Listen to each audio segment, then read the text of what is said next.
ETV YouTube channels లో మీ వ్యాపార ప్రకటనల కోసం ఈ నంబర్కి కాల్ చేయండి. పెళ్లి పుస్తకం సార్ సక్సెస్. హారిక గ్రూప్ మనకి గ్రీన్ సిగ్నల్ ఇచ్చారు.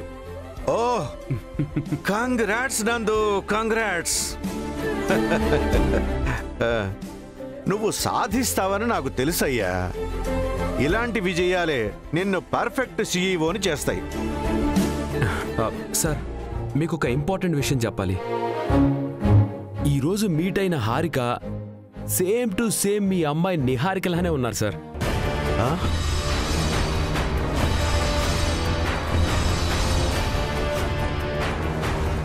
ఏంటి, నిహారికలాగానా?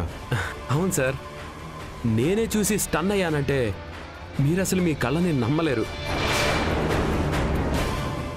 హరిప్రసాద్ గారు నాకు తెలుసు అని చెప్పగానే నేను ఇంకా షాక్ అయిపోయాను. ఏంటి, నేను తెలుసా? నిహారిక గారు సారీ హారిక గారు ఏదైనా కంపెనీతో అసోసియేట్ అయ్యేటప్పుడు దాని గురించి కంప్లీట్ డీటెయిల్స్ తెలుసుకుంటారంట. అలానే మీ గురించి, మన కంపెనీ ఎథిక్స్, బిజినెస్ గురించి తెలుసుకొని నాకే చెప్తున్నారు. ఆ అమ్మాయి వయసు ఎంత ఉంటుంది? చెప్తున్నాను కదా సార్, మీ అమ్మాయిలానే ఉందని. తను బ్రతికుంటే ఎంత ఏజ్ ఉంటుందో అంతే ఉంటుంది. అంటే పెద్ద ఏజ్ కూడా కాదు. మా అమ్మాయిలా ఉందని చెప్తున్నావు కదా, అందుకే తనలాగే బిజినెస్ మీద పట్టుందన్నమాట. Exactly sir.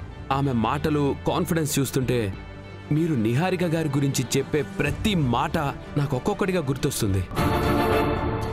సార్ మీరు కూడా వచ్చుంటే బాగుండేది.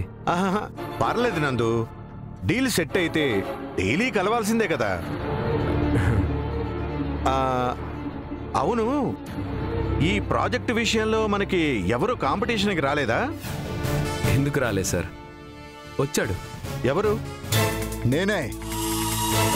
తెలుగు రాష్ట్రాల్లో ఫస్ట్ ఇంటర్నేషనల్ ప్రాజెక్ట్ టేకప్ చేసింది నేను. రియల్ ఎస్టేట్ రంగంలో ఎంఎన్సి కంపెనీ నాది. అలాంటి నన్ను ఇన్సల్ట్ చేస్తుందా? హారికాని ఫస్ట్ అప్రోచ్ అయింది నేను కాబట్టి ప్రాజెక్ట్ ఇవ్వాల్సింది కూడా మనకే కదా దాసు. అలాంటిది మనల్ని కాదని వాడికి ఎలా ఓకే చేస్తుంది? నిజాయితీగా వ్యాపారం చేశాం కాబట్టే మనకు ప్రాజెక్ట్ వచ్చింది. అందరూ ఆ కళ్యాణ్ లాగా పై మెరుగులు చూసి మోసపోతారనుకున్నాడేమో వాడు. మోసం ఏముంది? మనం ఎదగాలంటే ఒకరిని తొక్కాలి, దాటుకొని పోవాలి. అదే వ్యాపారం. ఈ ప్రపంచంలో సక్సెస్ అయినా ఏ బిజినెస్ మ్యాన్ అయినా చేసేదదే కదా. అందరూ వాడిలాగానే ఆలోచిస్తారు, వ్యాపారం చేస్తారు అనుకుంటున్నాడేమో. ఈ రోజు నువ్వు సాధించింది ప్రాజెక్టు మాత్రమే కాదు, నిజాయితీకి గెలుపు. ఏది గెలుపు? ఈ రోజుతో ఏది అంతం కాదు. ఇది జస్ట్ ఆరంభం మాత్రమే. ఆ నందగోపాల్ మన గురించి లోపల ఏం మాట్లాడాడో తెలియదు, కానీ హారిక మాత్రం నెగిటివ్గా రెస్పాండ్ అయింది. మన ప్రొఫైల్ చేంజ్ చేసి హారికని మళ్ళీ మీట్ అవుతాను. హారికని వదలను. నాకు పోటీ వస్తున్న నిహారిక కంపెనీని క్షమించను. బాసు, మీరేమైనా చెప్పండి, కానీ ఈ మధ్యన మీ జాతక చక్రం కొంచెం గాడి తప్పినట్టు అనిపిస్తోంది. ఇంట్లోనేమో అభిలాష పెళ్లి టార్చర్, ఆఫీసులో నందగోపాల్ పోటీ. ఇదంతా చూస్తుంటే మీకు తెలియకుండానే ఆ మొగుడు పెళ్లాల మధ్య మీరు లాక్ అయిపోయారనిపిస్తోంది. ఏం మాట్లాడుతున్నావు దాసు? నేను లాక్ అవ్వడం ఏంటి? మీరు ఆవేశపడకండి, సింపుల్గా ఒక్క విషయం చెప్తాను వినండి. వాళ్ళిద్దరూ మీ జీవితంలోకి రానప్పుడు మీ లైఫ్ ఎలా ఉండేది బాసు? రోజుకో రోజా నిండు చంద్రుడు పూజలా దగదగా వెలిగిపోతుండేవారు. మీ మొహంలో కోపం కన్నా విజయ గర్వం ఎక్కువగా చూసేవాణ్ణి. కానీ ఇప్పుడు టెన్షను, చిరాకు, కోపం లాంటి అసహ్యమైన గుణాలన్నీ ఇంద్రధనస్సులా మీ మొహంలో తాండవిస్తున్నాయి. అయితే ఇప్పుడేం చేయమంటావు దాసు? అన్నీ వదిలేసి నోరు మోసుకొని ఇంట్లో కూర్చోమంటావా? అయ్యో బాసు, అంత మాట నేను అనగలనా? అన్నా మీరు వింటారా? మీకు చెప్పేటంతటి వాడిని కాదని నా సెన్స్ బాసు. కర్ర విరక్కుండా, పాము చావకుండా మీ దగ్గర కొన్ని టెక్నిక్లు ఉంటాయి కదా బాసు, వాటిని వాడుకొని ఈ సమస్య నుండి బయటపడండి.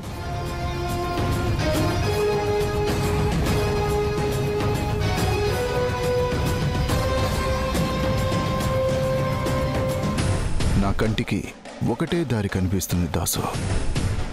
హారికని నా వైపుకు తిప్పుకోవటం. అప్పుడు అభిలాషతో పెళ్లికి, నందగోపాల్తో పోటీకి రెండింటికి ఒకేసారి చెక్ పెట్టొచ్చు.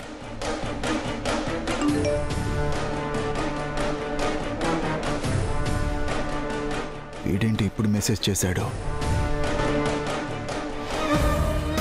అప్పుడే సెలబ్రేషన్స్ స్టార్ట్ చేశాడా ఈ నందగోపాల్? సీఈఓ అయిన తర్వాత వర్క్ తక్కువ, మీటింగ్లు ఎక్కువయ్యాయి వీడికి.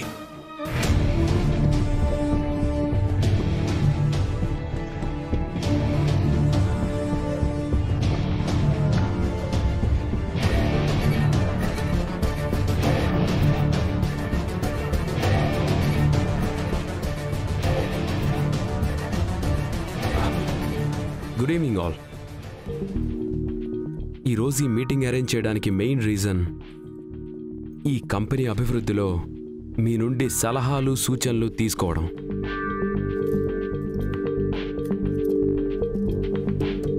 ఇన్ని రోజులు ఏం జరిగిందో, ఎక్కడ లోపం ఉందో దాని గురించి డిస్కస్ చేయడం అనవసరం. గతం గురించి ఆలోచించడం కన్నా భవిష్యత్తు గురించి నిర్ణయం తీసుకోవడం మంచిది. రాబోయే 3 months మనకి, మన కంపెనీకి చాలా క్రూషియల్.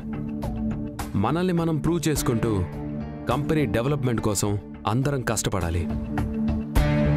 సో మీరందరూ సజెషన్స్ ఇవ్వండి. సీఈఓ అంటే కమాండ్ చేయాలి నందగోపాల్. ఇలా అందరి ముందు జోలే పట్టకూడదు. అసలు నిన్ను కాదు, కుక్కని తీసుకొచ్చి బంగారం సింహాసనం మీద కూర్చోబెట్టిన మా మామని అనాలి. ప్లీజ్, ఏ సలహా అయినా పర్లేదు, దయచేసి మాట్లాడండి. ఇది మన కంపెనీ, దీని అభివృద్ధి మనందరికీ ముఖ్యం. నన్ను సీఈఓగా కాకుండా ఒక ఫ్రెండ్లా భావించి మాట్లాడండి. నువ్వంత ప్రత్యేకించి చెప్పనక్కర్లేదు. అక్కడ ఎవ్వరు నిన్ను సీఈఓగా చూడటం లేదు. సార్, మన కంపెనీకి ఇదివరకు ఉన్నంత ఫేము ఇప్పుడు మార్కెట్లో లేదు. మన పేరు మార్కెట్లో నోటెడ్ అవ్వాలంటే ఒక సెలబ్రిటీతో పబ్లిసిటీ చేయిస్తే మంచిది. Good idea Neha. అవును సార్, రియల్ ఎస్టేట్ బిజినెస్ మొత్తం పబ్లిసిటీ మీద డిపెండ్ అవుతుంది. అంతెందుకు సార్, కళ్యాణ్ కన్స్ట్రక్షన్స్ అభిలాష అనే మోడల్ని హైర్ చేసుకున్న తర్వాతే సేల్స్ చాలా బాగా పెరిగాయి. రే నిహాల్, అది అభిలాష గొప్ప కాదురా. దాన్ని మోడల్ అని నమ్మించడానికి నేను వాడిన చిన్న ట్రిక్. సార్, పబ్లిసిటీతో పాటు వెంచర్స్తో ఆఫర్ కూడా పెడదాం. ప్లాట్ల వాళ్ళు ఇల్లు కొనుక్కునేంత వరకు ఆర్గానిక్ ఫార్మింగ్ చేద్దాం. దాని లాభాలు కస్టమర్కి ఇద్దామని చెప్దాం. గుడ్ నేహా. అంతేకాదు సార్, మన క్లయింట్స్ అందరికీ ఒక గెట్ టుగెదర్ అరేంజ్ చేసి రిలేషన్ కంటిన్యూ చేద్దాం. యా, ఆల్రెడీ నేను అదే పనిలో ఉన్నాను. ఐటీ సెక్టర్లో మనం ఒక రియల్ ఎస్టేట్ ఎక్స్పో కూడా కండక్ట్ చేసి అక్కడున్న ఎంప్లాయీస్ని మనం అట్రాక్ట్ చేయగలిగితే మన బిజినెస్కి చాలా హెల్ప్ అవుతుంది సార్. కళ్యాణ్ కన్స్ట్రక్షన్లో చాలా స్కాములు జరుగుతున్నాయి. వాటిని ఎక్స్పోజ్ చేస్తే మార్కెట్లో పేరు డౌన్ అవుతుంది. అప్పుడు ప్రాజెక్ట్స్ మనకే వస్తాయి. ప్రాజెక్ట్స్ కాదు, లాస్ వస్తుంది. ఇలాంటి పిచ్చి సలహాలు ఇచ్చే వాళ్ళంతా బోర్డు మెంబర్స్ ఏంట్రా నీకు? రండి సార్. హలో ఎవరిబడి, అందరికీ నమస్కారం. నమస్తే సార్. కూర్చోండి కూర్చోండి.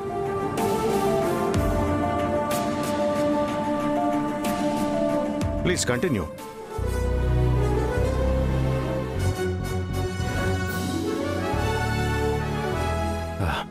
ఓకే డియర్ మెంబర్స్, మీరిచ్చిన సలహాలన్నీ నేను నోట్ చేసుకున్నాను. 1 by 1 అన్నిటినీ ఇంప్లిమెంట్ చేస్తాను.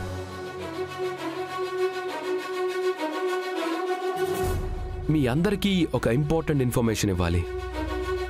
సిటీలో మనకి మొత్తం 4 బ్రాంచ్లు ఉన్నాయి. వాటిలో మన ఆఫీస్ మాత్రమే యాక్టివ్గా ఉంది. మిగిలిన 3 బ్రాంచెస్ని క్లోజ్ చేయాలనుకుంటున్నాను.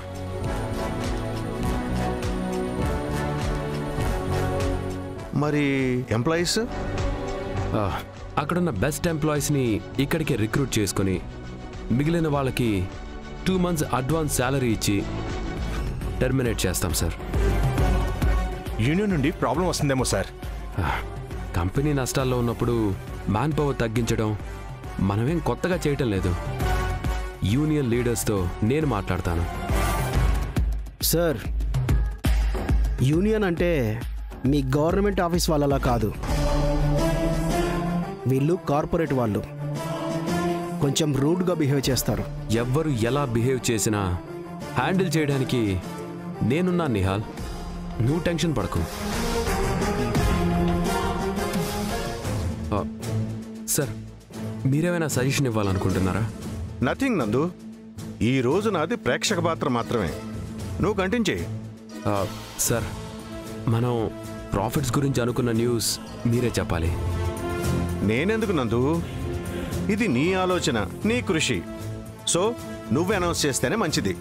సార్, నేనెంత సాధించినా నా వెనక ఉండి నడిపించింది మీరే. సో మీరే చెప్పండి. గత కొద్ది రోజులుగా నందు పెట్టిన ఎఫర్ట్స్ కారణంగా మన కంపెనీకి కొత్త ప్రాజెక్ట్స్ వచ్చాయి. సో ఇక నుండి మీ శాలరీలు పెండింగ్ ఉండవు. అంతేకాకుండా కంపెనీ సాధించే లాభాల్లో ప్రతి ఎంప్లాయీకి వాటా ఉంటుంది. Thank you. చాలా మంచి decision sir. Sir. Yeah Nihal, any problem? Yeah sir, already మన కంపెనీ లాసుల్లో ఉంది. వచ్చే లాభాలని రిపేర్ చేయడానికి ఉపయోగించాలి, కానీ ఇలా ఎంప్లాయీస్ అందరికీ పంచితే కంపెనీకి మంచిదేనా?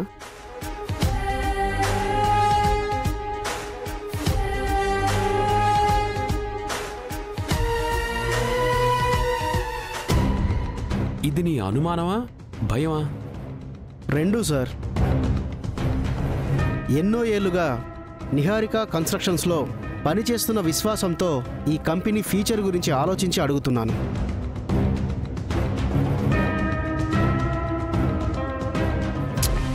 Wow, great Nihal. విశ్వాసానికి నమ్మకానికి బ్రాండ్ అంబాసిడర్ నువ్వు. థ్యాంక్ యూ సార్, అంతా మీ అభిమానం.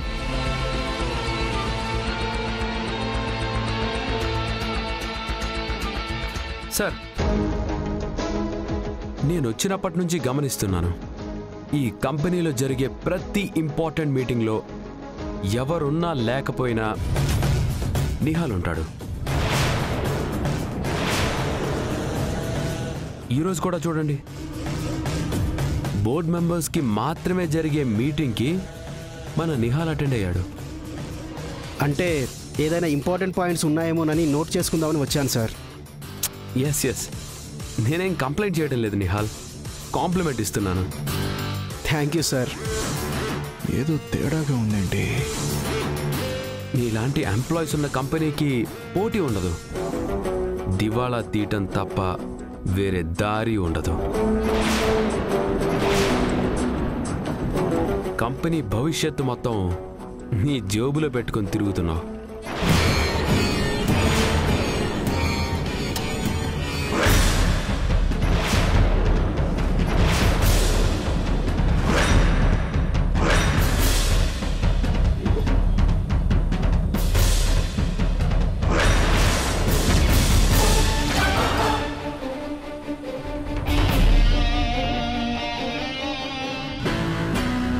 నేను చెప్పింది నిజమేనా కళ్యాణ్?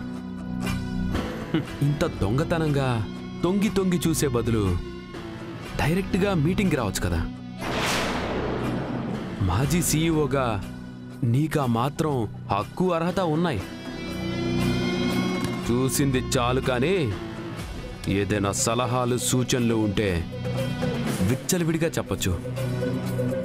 మా వాళ్ళు వినడానికి రెడీగా ఉన్నారు. ఏంటి కళ్యాణ్, నీ సీక్రెట్ ఆపరేషన్ బయటపడిందని భయపడ్డావా? నీకు నేను భయపడ్డం ఏంటి? Impossible. I made it possible. ఒప్పుకోవడానికి నీకు సిగ్గు అహం అడ్డొస్తుందేమో కానీ ఇప్పుడు జరిగింది అదే. ఇటు నీ స్వార్థం కోసం కంపెనీని ముక్కలు చేసిన వాడివి, మా కంపెనీకి ప్రాజెక్టులు రాకుండా చేసిన వాడివి, ఇంకా ఎందుకు ఈ కంపెనీ మీద విషం కక్కుతున్నావు? విషం కక్కుతున్నది నేను కాదు, మీరు. హారిక కంపెనీలో నాకు రావాల్సిన ప్రాజెక్ట్ని తన్నుకుపోతున్నారు. నా గురించి ఆవిడకి నెగిటివ్గా చెప్తున్నారు. మన పని పూర్తవడం కోసం నిందలు వేయడం, భజన చేయటం నీకు అలవాటైన విద్య, నాకు కాదు. మా కంపెనీ మీద పెట్టే శ్రద్ధ, సీక్రెట్ ఆపరేషన్స్, పనికి మాలిన తెలివితేటలు అన్నీ నీ వ్యాపారం మీద పెట్టుకో. టైం సేవ్ అవుతుంది, మాకు కాంపిటీషన్గా ఉంటుంది. కాంపిటీషనా? అది మీతోనా? మా టర్న్ ఓవర్ని అందుకోవడానికి మీకు ఎంత కాలం పడుతుందో తెలుసా? నువ్వు అనుకున్నంత దూరం కాదు, నీకు కనిపిస్తున్నంత కష్టమూ కాదు. ఏ కుట్రలు కుతంత్రాలు వాడి హరిప్రసాద్ గారిని మోసం చేశావో అన్నిటికీ కలిపి శిక్ష అనుభవించే సమయం, క్షమాపణలు అడిగే రోజు తొందరలోనే ఉంది.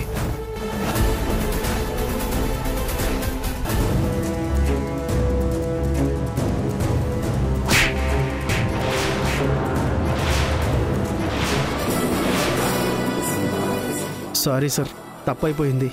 ఎందుకు? Sorry sir. ఎవడడిగాడు? సార్, నువ్వు చేసిన తప్పులకి సారీ కాదు, తల తీసినా సరిపోదు. ఇక్కడ వస్తున్న జీతం సరిపోకపోతే వాడి దగ్గరే ఊడిగంచేయి, అంతేకాని అక్కడ విశ్వాసం ఇక్కడ చూపించుకో. సార్, జగదీష్ చేసిన తప్పుకి అందరి ముందు శిక్ష వేశాను. అది చూసి కూడా నీకు బుద్ధి రాలేదు అంటే నీకెలాంటి శిక్ష వేయాలి? ఇక్కడ బిజినెస్ సీక్రెట్స్, కాన్ఫిడెన్షియల్ మ్యాటర్స్ అన్ని పోస్ట్ చేయడం వల్ల నీకు ముష్టి అందిందేమో కానీ ఇక్కడున్న ఎంతో మంది ఎంప్లాయీస్ కష్టాలు చూడాల్సి వచ్చింది. తులసి వనంలో గంజాయి మొక్కవరా నువ్వు? సార్, సార్ ప్లీజ్ సార్, మీకు దండం పెడతాను, ఇంకెప్పుడు తప్పు చేయను. ఈ ఒక్కసారికి క్షమించండి.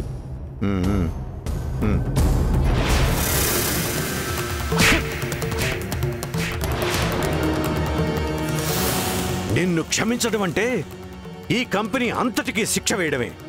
నీలాంటి వాడు ఒక్క క్షణం కూడా ఇక్కడ ఉండడానికి వీల్లేదు.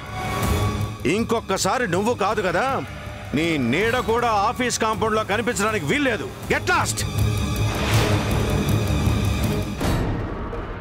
Sorry sir.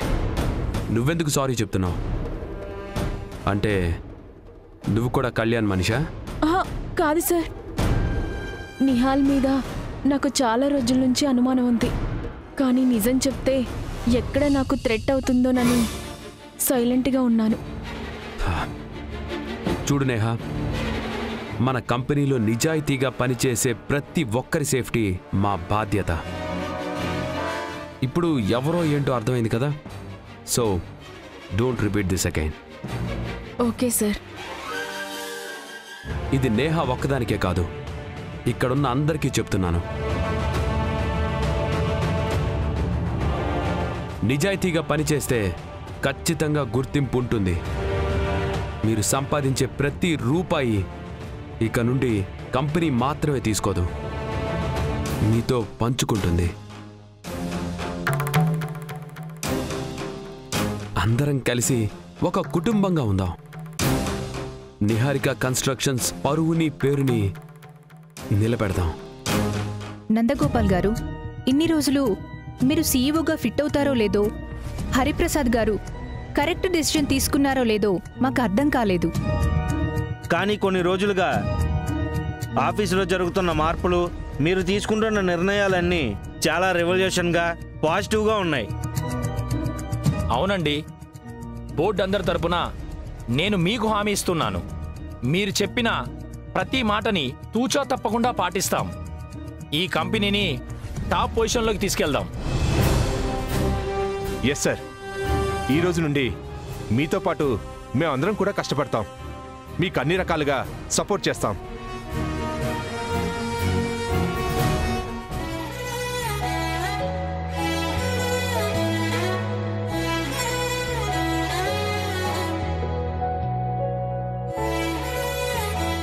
లెటర్ చూసారంటవా టెడ్డీ?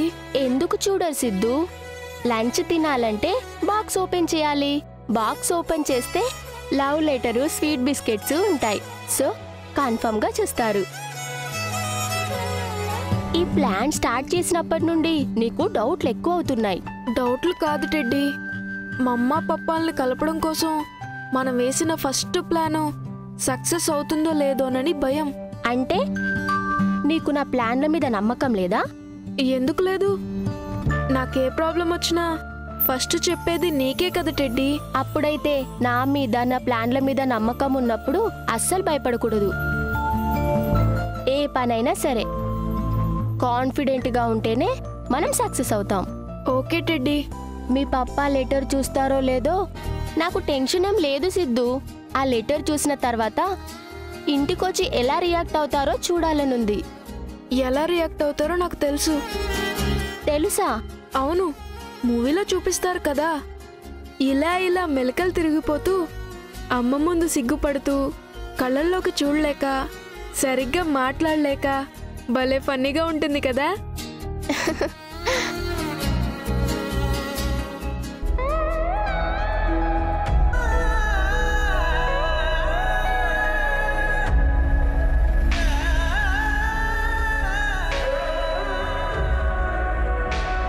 టెడ్డీ, పప్పా ఫేస్లో ఏ ఎక్స్ప్రెషను లేదేంటి? మన లెటర్ చూడలేదంటావా? ఇప్పుడే కదా వచ్చారు, అప్పుడే రియాక్ట్ అవ్వమంటే ఎలా? Just wait. లెటర్ చూస్తే వచ్చిన వెంటనే అమ్మ దగ్గరికి వెళ్ళాలి కదా టెడ్డీ. డైరెక్ట్గా రూమ్లోకి వెళ్ళిపోయారేంటి? ఫ్రెష్ అయి వెళ్తారేమో. నువ్వు టెన్షన్ పడకు, నన్ను టెన్షన్ పెట్టకు.